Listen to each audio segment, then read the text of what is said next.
L'exploitation minière est désormais effective dans la région du Sud avec l'inauguration officielle de la mine de fer de Bipindi Grand Zambie par le premier ministre chef du gouvernement, Dr Joseph Diongouté, représentant le chef de l'État le lundi 22 septembre 2025 dans le département de l'Océan, en présence du ministre par intérim des Mines, de l'Industrie et du Développement technologique, le professeur Fou Kalitus Gentry et plusieurs membres du gouvernement. Cet investissement d'une valeur de 700 millions de dollars, soit 400 milliards de francs CFA, marque l'entrée du Cameroun sur le marché mondial du fer. La trame de fond de cette stratégie repose, entre autres, sur la transformation structurelle du tissu productif national pour stimuler durablement l'industrialisation.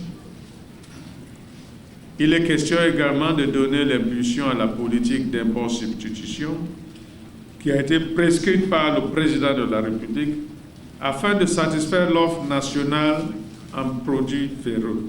Avec une production annuelle de 6 millions de tonnes de concentré de fer prévue pour la phase de démarrage du projet, le pays ambitionne de révolutionner son économie industrielle pour les 56 prochaines années, durée de vie de la mine. Un projet qui place le Cameroun parmi les producteurs africains émergents. C'est dans ce contexte qu'est intervenue la signature de la convention minière entre la République du Cameroun et G-Stone Resources en date du 14 novembre 2019 et 3 ans plus tard, précisément le 29 novembre 2022, le chef de l'État a délivré un permis d'exploitation à cette société. Le projet, considéré comme un jalon dans l'économie du pays, surpassant l'exploitation du pétrole brut, va contribuer à la création de 50 000 emplois, dont 1 000 directs et 4 000 indirects, sans compter les opportunités dans les secteurs connexes. Tout en se félicitant de l'appui du gouvernement du Cameroun, qui promeut l'industrie minière locale, G-Stone Resources SA, société minière 100% camerounaise, entend établir 2 complexes sidérurgiques à Fifinda et dans la zone industrielle portuaire.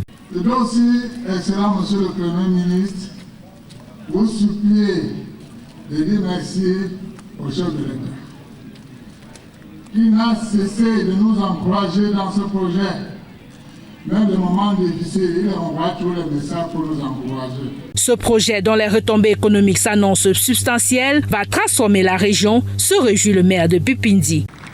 Par ma voix, les populations de Bipindi exprime tout particulièrement leur profonde gratitude à son Excellence, Monsieur le Président de la République, son Excellence Paul Biya, pour sa vision claire d'un Cameroun industrialisé et décentralisé. Cette exploitation minière qui s'inscrit dans la stratégie gouvernementale de diversification de l'économie est conçue pour transformer le fer brut en biais de fer qui vont servir de matière première aux fabricants d'acier, positionnant ainsi le Cameroun comme le premier pays de la sous-région à posséder un gisement de minerais de fer complet. Les premières cargaisons à destination de l'Asie sont prévues dès octobre 2025.